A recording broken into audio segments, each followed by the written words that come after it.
Social media को बेसी आदर कर सोशल मीडिया जुग कहले अतृप्ति हम ना नग्नता और अश्लील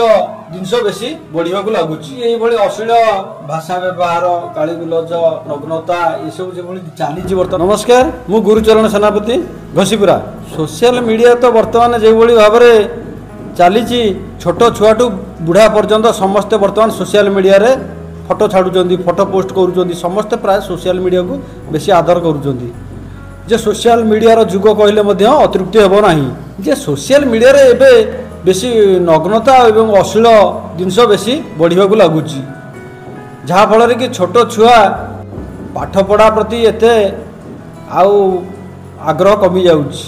शिक्षार प्रचार प्रसार जमी आगक बढ़ुला जे शिक्षा प्रति पिलांकर आग्रह कमी जाउछि जे ये अश्लील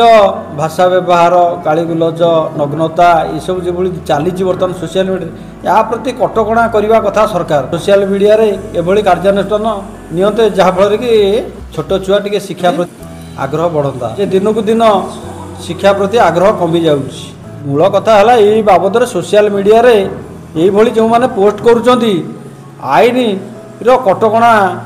लगिबा कथा माने तांकर निजर व्यवसाय पई विभिन्न प्रकार नग्नता सृष्टि करुँच सोशल मीडिया रे बिजनेस करुँच किंतु या प्रति कठोर आईन कठोर हवा कथा किंतु एपर्यंत सेमती गोटे दृढ़ कार्यानुष्ठान निया जाउ नाही। यात्रा पेंडाल रे जहाँ तांकर करुँच ताकू देखुचंती ताकू आनिक सोशल मीडिया रे पोस्ट करुँच एइडा को किंतु विरोध करने कथा या पर आईन कटकणा करने कथा एटा किंतु कुप्रभाव पड़ुची समाज प्रति माने ये कार्यकलाप संश्लिष्ट से विरुद्ध में दृढ़ कार्यानुष्ठान निया जाऊ एमती केबे करबा उचित नुह। सरकार को मोर अनुरोध जे यही जो सोशल मीडिया प्रति कटकणा किपरि हबो ता उपरे टिके दृष्टि दियंतु।